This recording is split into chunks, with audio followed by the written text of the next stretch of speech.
Hi from Farringdon Church in Brantford, Ontario.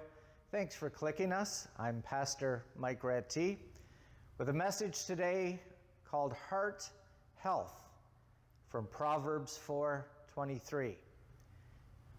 We're going to first of all hear Derek play on the organ. Joyful, joyful, we adore thee. You'll recognize the tune as Ode to Joy.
Months ago, my doctor told me I need to start taking better care of my heart by lowering my cholesterol and blood pressure, eating healthier, exercising more.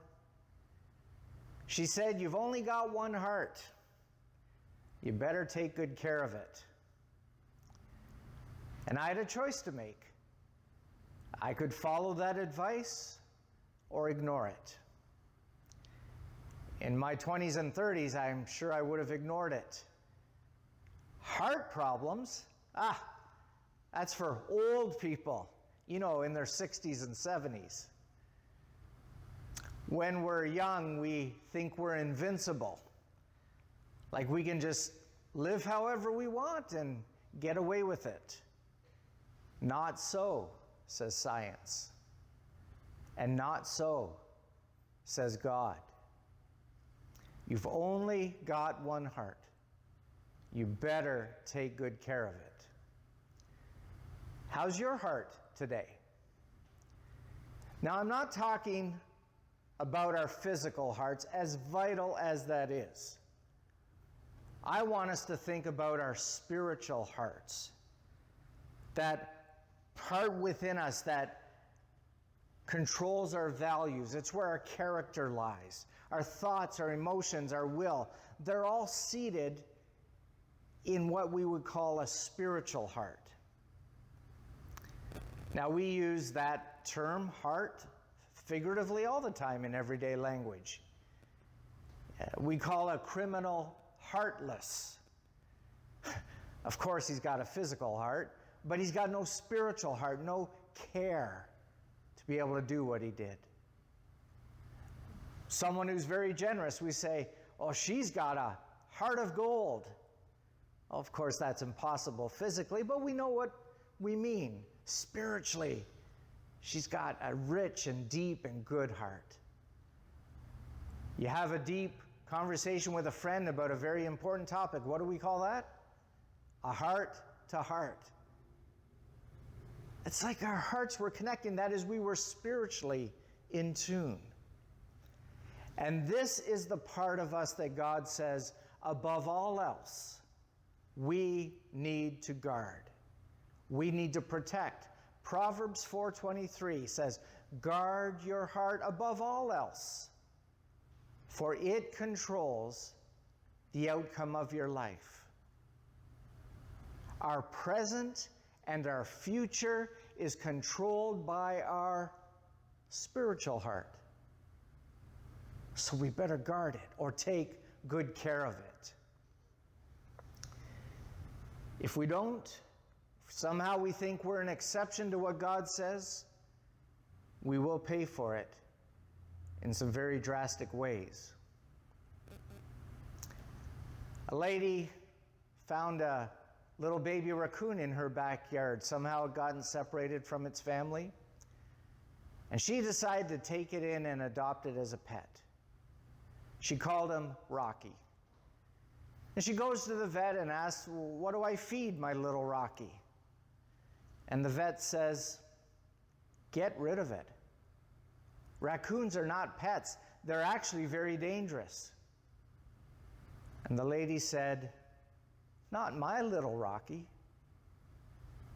Well, she researches it online and finds out that actually, yes, a 20-pound male raccoon can take on a 100-pound wolf and win, even a 200-pound bear, because as they become an adult, they go through some kind of hormonal change which makes them violent and aggressive. It's how they stand up against predators. The vet warned her, and she said, not my little Rocky.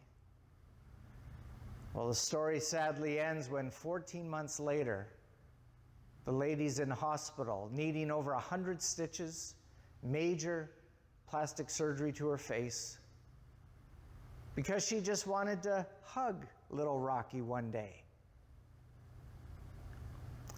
If we ever think we're an exception to the rule, science will prove to us you're not. God will reveal to us you're not. This command is given for all, whether young or old, Christian or not. Proverbs 4:23, guard your heart above all else, for it controls the outcome of your life. Again, God doesn't mean our physical heart that pumps the blood.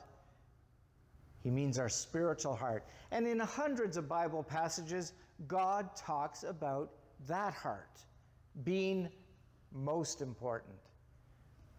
He commands us in Deuteronomy 6, love me with all your heart. 1 Peter 3 says, set apart Christ as Lord, where? In your heart. God complains often when his people just worship him with their words, but their hearts are far from him, like in Isaiah 29:13. It's not a physical distance. Of course we're physically separated from God. It's a spiritual distance. Your heart, the real you, he says, is not in tune with me.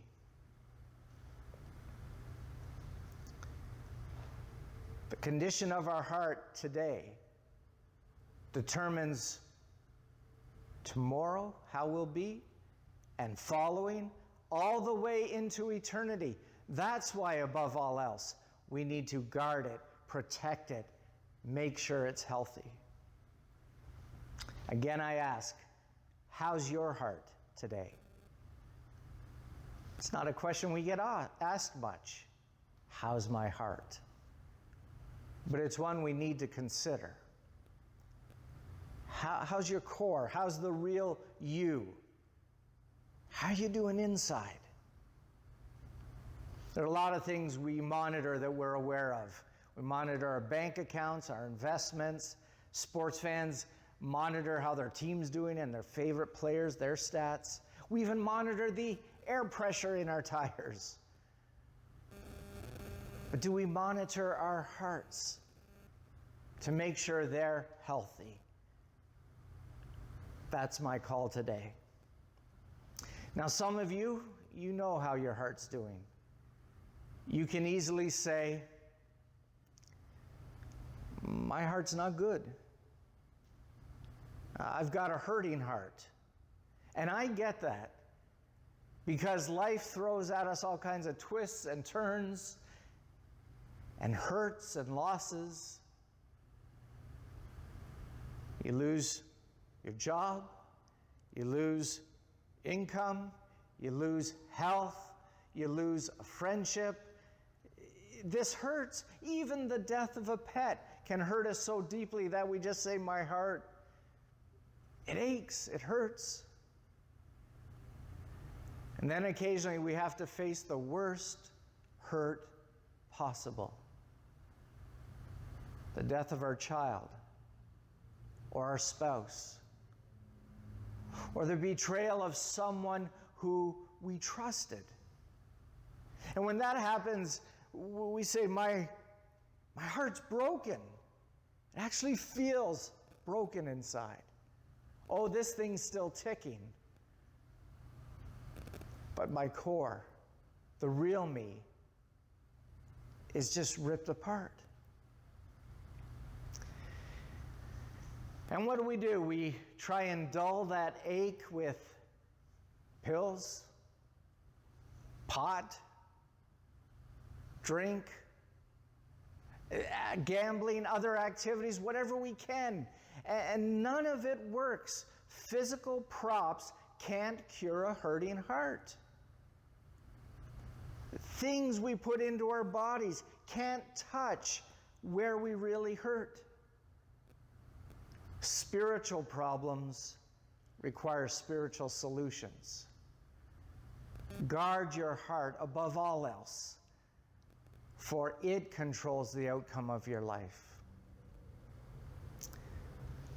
You may have already experienced this, that a hurting heart, left untreated over time, can get to become a worse condition. And that I call a hardened heart. A hardened heart. Someone who says, I will never talk to him again after what he did to me. That's someone who's moved from hurting to hardening.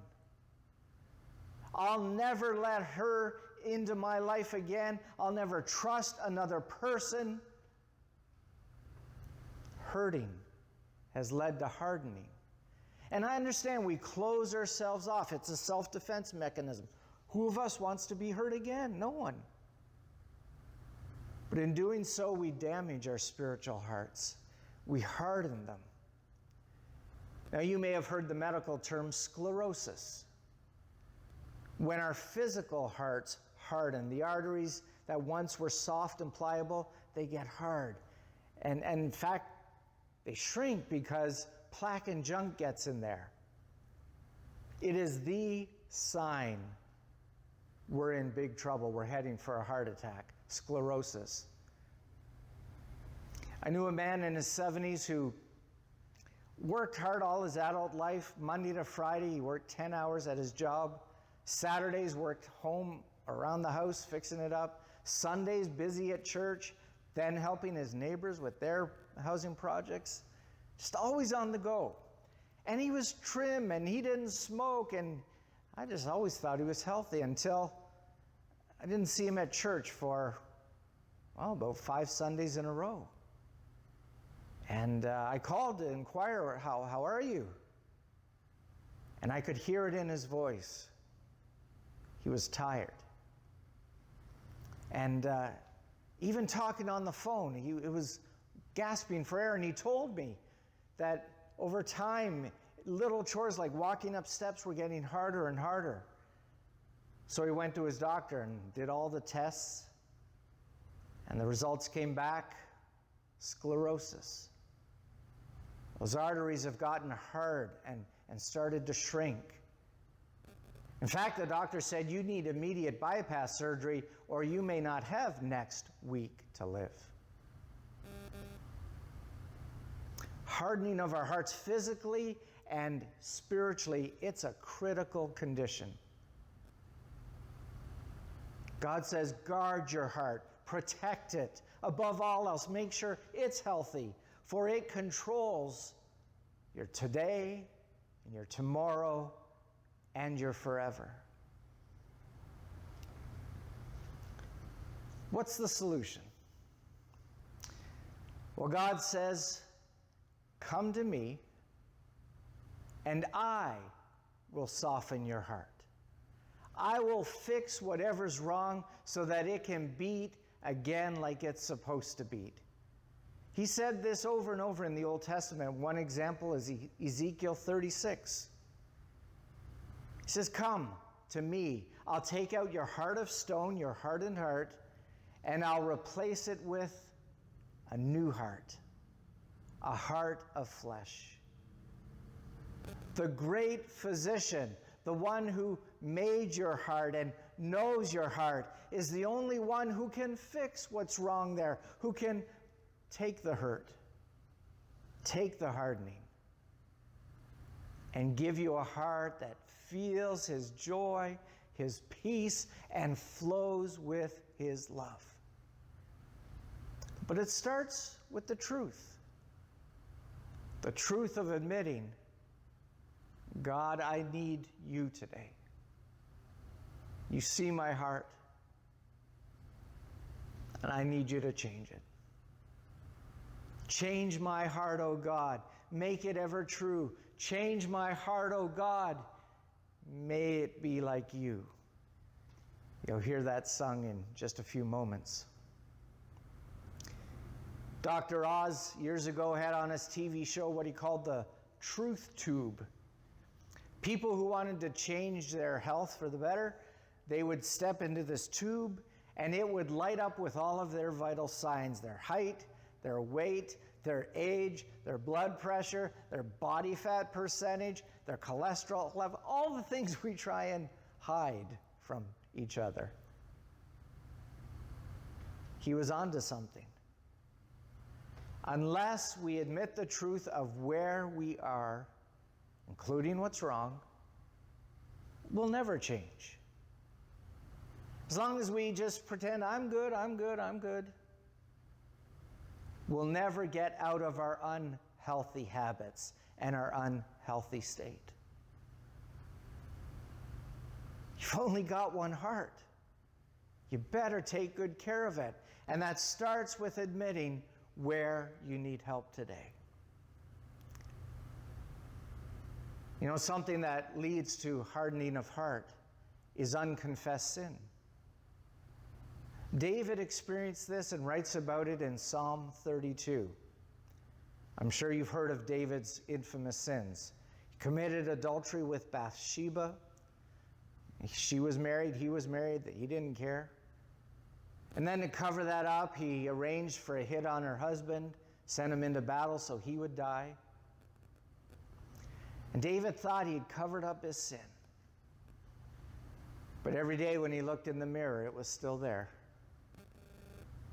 And over time, it took over a year, where he says, I tried to hide my sin and I paid the price. He says, my bones were wasting away. My strength was gone. His hardened spiritual heart had even an effect on his physical heart, a negative effect. Until he says, I confessed my sin, and oh God, you forgave me. And he prayed in Psalm 51, create in me a clean heart, O God. So sick of this dirty heart. Create in me a clean heart. Renew a right spirit within me. And God did that spiritual surgery for David like that. And he'll do it like that for us. When we just come to him in truth, oh God, you see my hidden sin. You see my hardened heart. And I don't want it to go one day longer. So have mercy on me. Cleanse me. Change me. Give me this new heart you've promised through Ezekiel. A heart that feels your joy, your peace, and flows with your love again. And like that, the great physician will do it. Guard your heart above all else, for it controls the outcome of your life. Amen.